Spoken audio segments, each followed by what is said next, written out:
I grew up in a large family. My family lived in land that had been inherited from generation to generation. I went to school, and at the time, girls were not to go to school. So if a family had boys and girls, the boys will go to school and the girls will just grow and get married.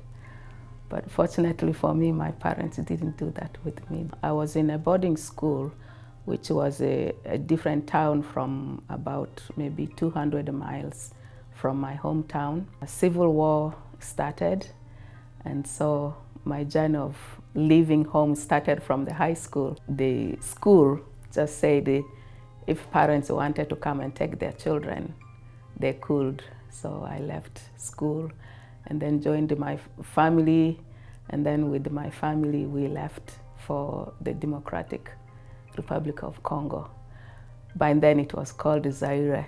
In Zaire they spoke French because they were colonized by the Belgium, and Uganda was colonized by the British, so we spoke English. I left my family in the Congo and then left for Sudan with another family just to look for opportunities of education, because in Sudan they speak English as well. The opportunities to join their school was not very good either. We got opportunity to go to school in Lesotho, National University of Lesotho in Southern Africa. I got a job as a teacher, also got married there. We knew we couldn't live in Lesotho, and then we were also hearing from home things were still not good.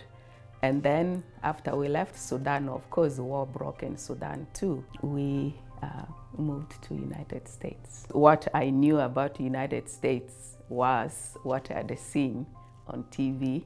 So that's life in New York. In my mind, that is how the whole United States was. So I was real afraid. So at the airport, it sounded true. It looked true. You looked down and it was white. So it was snow because we arrived in February. I mean, it's not like I didn't know about snow because I'd learned about it in school, but the experience of stepping on it and touching it was very different. For me, since I had young children, it was up to me if I wanted to work or not. It was challenging with the kids. I know I didn't feel good about it. I didn't feel good that I was working. And at the same time, said if I stay home, I'm going to go crazy. I do feel like I gave up things without understanding. For example, my oldest daughter's first name was a Sesotho name. In Lesotho, they spell things differently.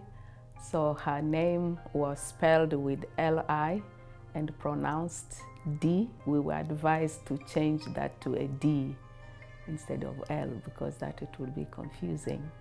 We did, but these days I said, why did I do that? Because then her name means, it doesn't mean anything now.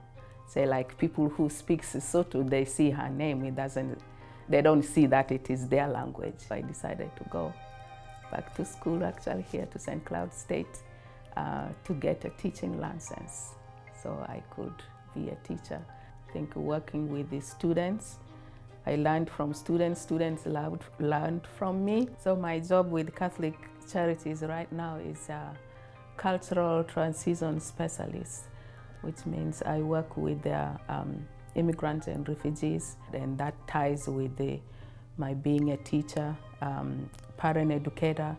So some of the families, if they have young children, I ask them if they want to do some parenting skills, and then I do with them one-on-one. Also now I'm involved we have an organization called African Women's Alliance, which was formed to